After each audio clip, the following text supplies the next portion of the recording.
বিধানসভা আম্বেদকর জয়ন্তীর অনুষ্ঠান যোগ দিলেন বিরোধী দলনেতা শুভেন্দু অধিকারী। আম্বেদকর জয়ন্তীর অনুষ্ঠানে শাসক বিরোধী দুই পক্ষই।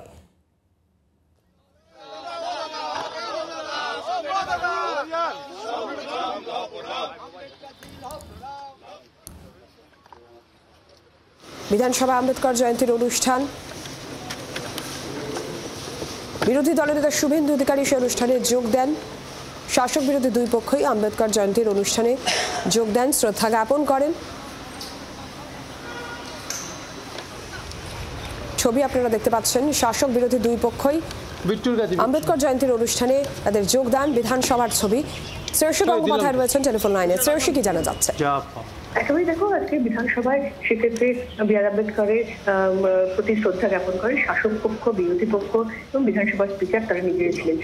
বিধানসভার স্পিকার যেরকম তিনি মাল্যদান করেন, ঠিক তেমনই এক্ষেত্রে দেখা যায় যে পরিষদীয় মন্ত্রী শোভনদেব চট্টোপাধ্যায় এসেছিলেন এবং সেক্ষেত্রে দেখা যায় শুভেন্দু অধিকারী বিরোধী দলনেতা তিনিও কিন্তু সেক্ষেত্রে মাল্যদান করেন। শুভেন্দু অধিকারী তিনি সেক্ষেত্রে বিধানসভায় যে বি আর আম্বেদকরের যে মূর্তি রয়েছে সেই মূর্তিতে মাল্যদানের পরে তিনি কিন্তু সেক্ষেত্রে সংবিধানের একটি নির্দিষ্ট ধারা অর্থাৎ ধর্মাচরণ নিয়ে সংবিধানে যে 25 থেকে 28 নম্বর যে ধারা রয়েছে সেই ধারায় নির্দিষ্টভাবে যা বলা রয়েছে সেটি কিন্তু কার্যত তিনি এখানে পাঠ করেন এবং তার সঙ্গে অন্যান্য বিজেপি বিধায়করাও ছিলেন এবং তারাও কিন্তু কার্যত ধর্মাচরণের স্বাধীনতা নিয়ে সংবিধানে যা উল্লেখ করা রয়েছে সেই অংশটুকু কিন্তু তারা প্রত্যেকে বি আর আম্বেদকরের মূর্তির পাদদেশে দাঁড়িয়ে তারা পাঠ করেন এবং তারপরে সেখানে তারা শ্রদ্ধা জ্ঞাপন করেন। বাংলার আওয়াজ, বাঙালির আবেগ, জি 24 ঘন্টা।